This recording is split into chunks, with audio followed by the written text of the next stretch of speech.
Hi everyone. In this last part of lecture, we're going to look at other types of violent death. We'll view some statistics about homicide, discuss other causes of violent death in our modern world, and then we'll spend the bulk of our time exploring how traumatic deaths impact survivors, the family and friends who are left to grieve and mourn the loss of those killed. Our world is always changing, in many ways for the better. At the same time, however, we need to know that there are evolving risks in the world today. These aren't new necessarily, but just change over time. We see a variety of risk-taking behaviors that may lead to an increased risk of fatality or death. Each culture and each country has its own types of risk-taking behaviors. Some of these involve the type of work that someone may be doing. Others involve their recreation or how they play in their time off. And still others involve lifestyle. Things like regular use of alcohol, tobacco, or drugs, risky sexual activities, fighting, carrying weapons. These things often put people at higher risk for injury or death. We also know that many people die as a result of accidents. Not just traffic accidents, but work-related accidents, head injuries, falls, fires, all kinds of things. We're always looking for ways to reduce those risks, and in countries like the US that are more developed and have more resources, we also have ways to enforce safety in different areas. Just look at OSHA, for example, the Occupational Safety and Health Administration, who comes to monitor workplace safety. Some things are within our control, and yet many things are not. Accidents still happen at times, even if all safety protocol are followed. And then let's think about all the little risks that we take each day that we might not even think are a big deal. Maybe not always wearing your seatbelt or a helmet or trying to rush around the arms of a train track. These risks aren't always worth it though, and oftentimes they end up resulting in deaths that were otherwise very preventable. What about natural disasters? We have people all over the world, and right here in our own country, dying from natural disasters every year. Tornadoes, hurricanes, earthquakes, floods, fires. These have all affected the US in the past year alone. Other parts of the world suffer from drought and famine, as well as tsunamis, monsoons, typhoons, and more. Even if people have little warning, it's not usually enough time for everyone to prepare and to be saved. Sometimes there isn't even the infrastructure in place to do anything about it. In the other column here, on the right-hand side of the slide, we see more violent types of death and destruction. Many homicides, in fact, are the result of domestic or intimate partner violence, drug-related activities, gang involvement. We'll come back and talk more about homicide in just a moment. What about war? We've seen the type of battlefield tactics and battlefield injuries changing over the years, and we've also seen a change in the moral code. After the Holocaust during World War II, the international community set a number of guidelines and regulations on warfare and to protect human rights.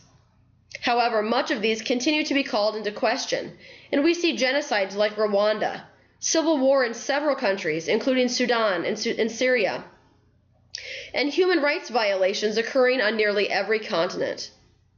War doesn't just impact soldiers, however, and we've seen an increasing toll on civilian victims, women, children, the elderly. The current refugee crisis is a perfect example of how far-reaching the effects of war can be felt. In January of 2016, there were upwards of 60 million people displaced around the world, many from Afghanistan and Syria. These wars inflict death, and they inflict trauma upon their survivors. Some wars involve terrorism, but not all. We see terrorism come in many different forms, some related to religion, to politics, to territory. There are radical and extremist groups that exist in small numbers, and others that seem to be growing in size. Even though they represent just a small percentage of the population, they inflict fear and terror in many parts of the world. What makes terrorism different, then, than a homicide or a school shooting or domestic violence? Well, with terrorism, we see more intense and prolonged psychological reactions. It's not that the other forms of violence don't impact us, they certainly do. But the element of terrorism that catches us off guard and seems to be so senseless is what makes it that much more difficult to cope with. Particularly for people who have already had stressful or traumatic life experiences, or even pre-existing mental health problems, a terrorist attack can result in chronic stress disorders. Let's talk about a few other things that increase the magnitude and severity of people's reactions. As research shows, the lack of warning is huge. These things happen at a moment, totally unexpected, and throw everyone's life into immediate chaos. Reality has changed, and nothing feels safe anymore. The constant fear of what could happen and reliving those horrifying moments makes terrorism that much more brutal as a tool. That being said, you're more likely to care for someone who's been impacted by homicide than terrorism, especially depending upon what type of healthcare setting you'll be working in. We see stories on the news all the time about murder and violent crime, and sometimes this leads us to believe that homicide rates are higher than they really are. In fact, the U.S. homicide rate has declined. It's been cut almost in half, from 9.3 homicides per 100,000 U.S. residents in 1992 to just 4.7 in 2011, falling to the lowest level since 1963. From 2002 to 2011, the average homicide rate for males was 3.6 times higher than the rate for females. The average homicide rate for blacks was 6.3 times higher than the rate for whites. Here on the slide, we can see the rate of homicide by race for males of all ages. Again, these numbers are the average, adjusted for 100,000 people. African Americans have the highest rates of homicide at 15.6. More than 90% of black homicides involved a black perpetrator and a black victim. Similarly, most white deaths were also caused by white perpetrators, but at a lower rate percentage-wise, at just 2.8. This is important to note because most homicides are intra-racial, not interracial. In other words, most murders occur within one same race. A lot of these homicides stem from domestic and intimate partner violence, meaning that oftentimes the person was murdered by their significant other, someone in their family, or a close friend. A lot also are related to gang activity or drug involvement. The chances of someone being murdered by a complete stranger in a random setting are really very low. Back to this slide though, if we look at other groups here, we see American Indian and Alaska Natives at a rate of 9.4, Hispanics at 5.7, and Asian Pacific Islanders at a rate of just 2.9 homicides for every 100,000 people. Anytime there's a sudden death, rather than one that's anticipated and people know may be coming, it might take a little while to kind of sink in. People may be in shock and may not be processing everything clearly right away. You may have to explain things a couple of times or check back in with them to see how they're doing and what they need. It's their mind's way of protecting them, to only allow so much information in at one time. Sudden deaths don't provide people with the opportunity to complete unfinished business, which means they didn't get a chance to say things they may have wanted to say or do things they may have wanted to do, such as mend broken relationships or rebuild trust. If you don't have a chance to prepare for the death, people may feel lost and uncertain about what the future holds. They may feel insecure and afraid and overwhelmed. And this is true with any type of sudden death. This then brings us back to something we looked at earlier in the semester, and that's traumatic grief. When there's a homicide or suicide or any other type of sudden or violent death, it can be traumatic. As we see here on the slide, there's a continuum of experiences, and the nature of the death dictates the type of response that someone has, as well as how they will cope with that loss. If the death is premature, unexpected, and senseless, it can really leave people reeling to comprehend what's happened and then struggling to move forward. Someone may have witnessed the violent death occurring, or they may have found the person after it happened. Whatever their experience was, it can lead to a heightened sense of unreality, especially if someone is reliving that trauma over and over again, whether it be in their thoughts or dreams, or through repeated comments that others make, or even by coverage in the media that never gives them a break from what's happened. On this slide, we can see how this sense of heightened unreality impacts people. Trauma is complex. It doesn't make sense always, it's overwhelming and scary, and leaves people feeling helpless and afraid. Traumatic grief may lead to loss overload, where it's not just the fact that the person died, but all these other aspects of the trauma experience that begin to compound. People may lose the sense of emotional and physical security. They may not feel like themselves, or as though part of them died as well. Many times, families experiencing a traumatic death demonstrate an increased need to try to understand what happened. The world no longer feels safe. They begin to question and wonder, what if, or if only? And because a lot of traumatic deaths, such as homicide, suicide, or deaths where a law was broken, have social stigmas attached, survivors are often left to grieve alone. We also see victim blaming frequently, as society will blame the person who died for their death, saying things like, well, she should have left him sooner, or he shouldn't have gotten caught up in that bad crowd. These comments don't help, but rather they can make families feel even more isolated and ostracized. I found this infographic online through a counseling center in Florida. Here we can see the impact of trauma. Research shows that people who have experienced trauma, which again, it might be a traumatic death, but it could also be things like being victims of physical, emotional, or sexual abuse, witnesses or victims of violent crimes, even war-related trauma, among others. We see that those people who have experienced trauma are more likely to smoke, have job problems, and become depressed. This may then lead them to be absent from work more often and makes them more likely to use antidepressants. We then see an increase in likelihood of turning to IV drugs or becoming dependent upon alcohol, which may also result in an increased chance of developing a sexually transmitted disease.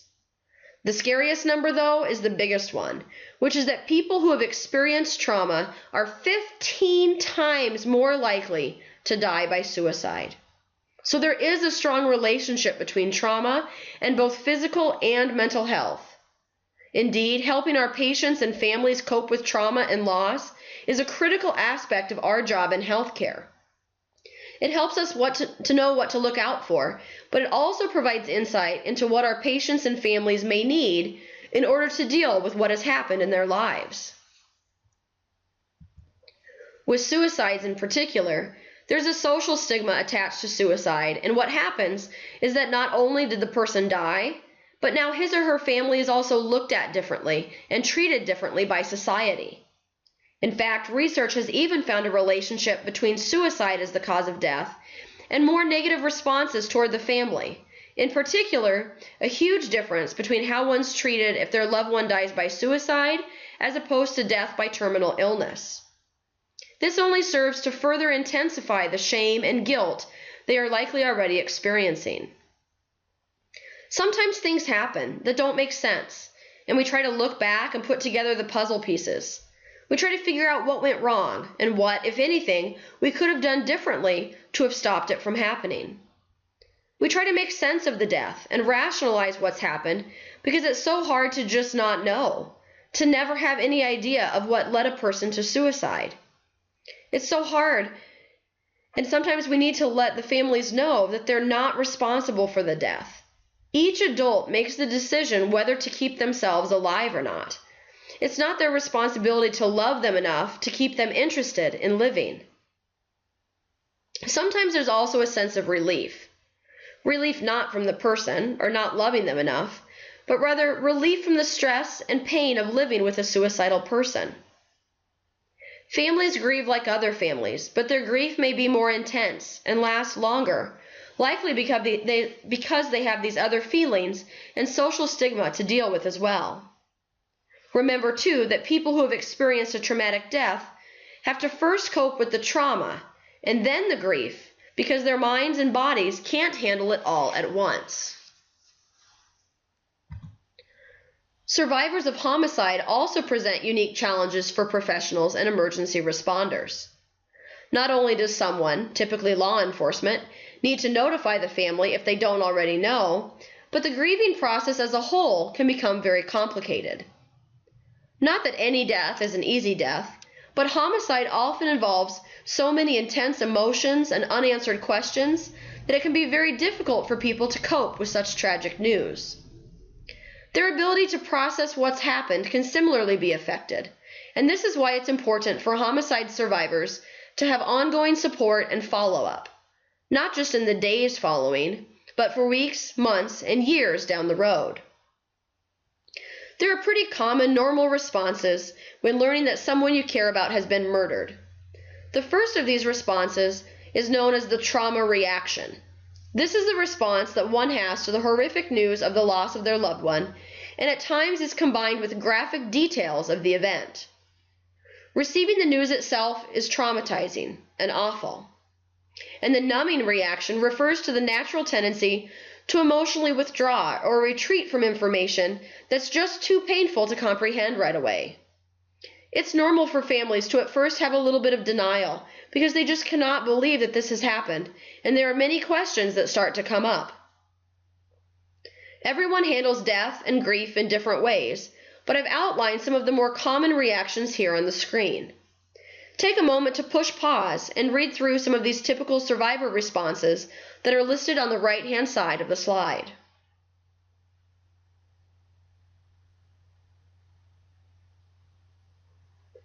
Finally, I wanted to point out that the grief process itself gets interrupted.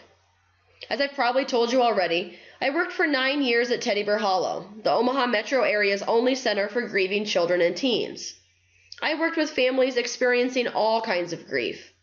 While none is harder or easier than another, none is better or worse, I can tell you that those involving death at the hands of another person are certainly very complicated.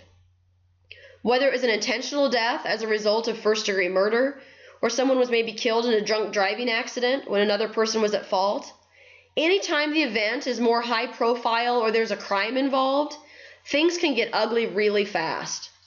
The death itself is bad enough and hard enough to deal with, but when you add everything else on top of it, maybe things that most people aren't even aware of, then we can see how quickly things can get even more overwhelming. If there's an ongoing criminal investigation, then law enforcement officials are asking questions, reports are being filed, interviews conducted, and the issue keeps getting brought up over and over again. Similarly, if the media is involved, then many times families feel like they never get a break. The story is everywhere, all the time, or things might be calm for a little while, and all of a sudden another story is run on the news or in the newspaper or on the internet, and suddenly it's right back in their face. There are evidentiary hearings, indictments, court proceedings, autopsy results, and of course ongoing questions from other people in their life. And many of these questions may not ever have answers. It's important that we be aware of these things because we don't want to further traumatize the homicide survivors. We don't want to make things worse than they already are. So we want to try to have that person or that family still have control over what's being shared in the media, what they're open to talking about with other people, and so forth. When working with victims of violent crimes, we need to be caring and sensitive. We want to tailor our approach to be responsive and flexible to meet their needs. Here are some other helpful hints that are especially important for us to remember. Victims of violent crime require interventions targeted toward helping them regain a sense of safety and control. This was lost when they were victimized, and it can take months or years to regain. We need to do what we can to start helping them feel safe right away, and not just add to the trauma that they've already experienced. Police and responders, as well as healthcare providers, should provide victims with a safe, quiet environment if at all possible, away from the site of that initial trauma. If we can, we don't want to make the victim stay in the same area. That doesn't feel safe for anyone and can be very overwhelming. So try to find a safe, quiet space where you can visit. Allow your victim to tell their story without interrupting, and do not require them to tell you all the details of the story over and over, because that might re-traumatize the victim.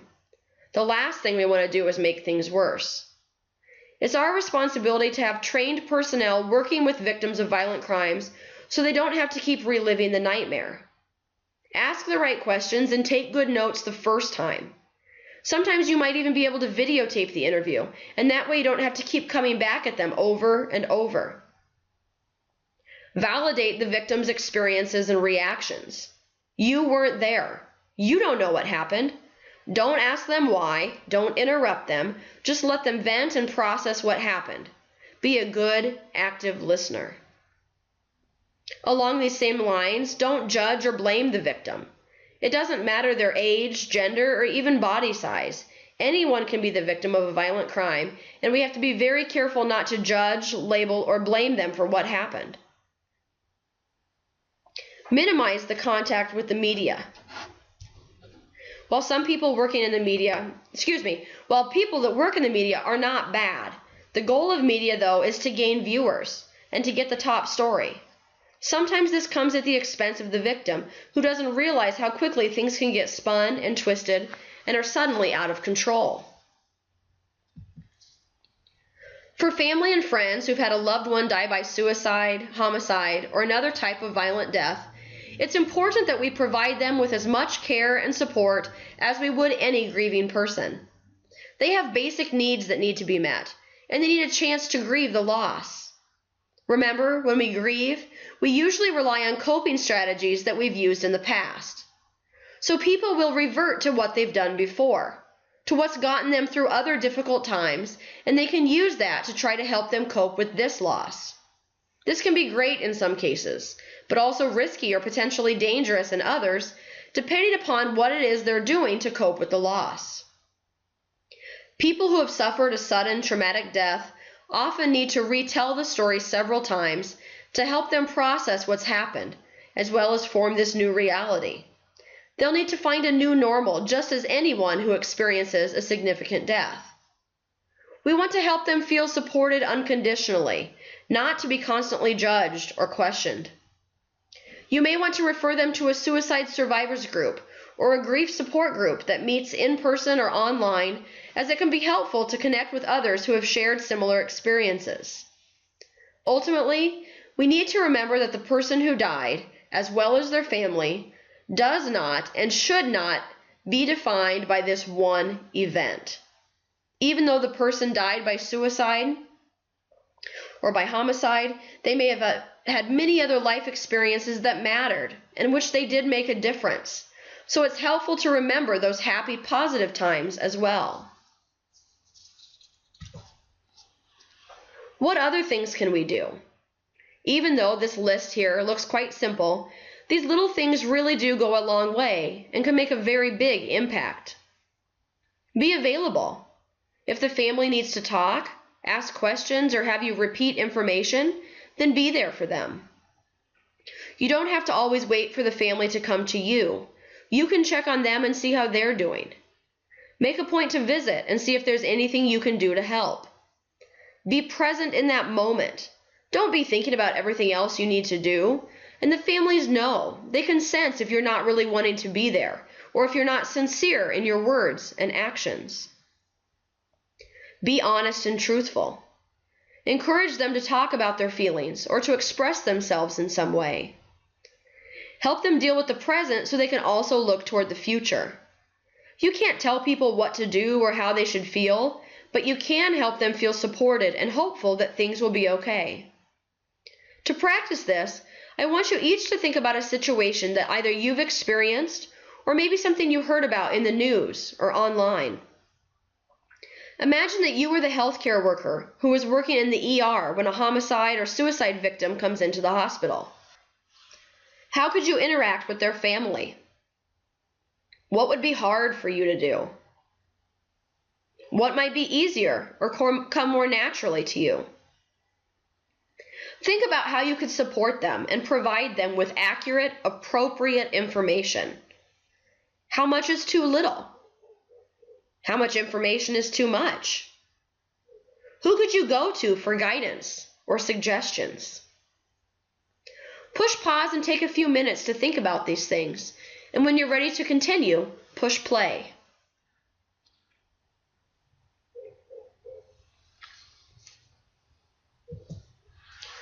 When we're in the midst of these challenging situations, it can be hard for us to know what to do, what to say, where to even begin. We feel like we want to do something, but we don't always know what that is. So I've given you some concrete, tangible ideas. Things that you can do or encourage the family to do in the days, weeks, and months moving forward. Take a moment to push pause and read through this list of ideas. Think about how you might suggest these or be able to bring them up with a family.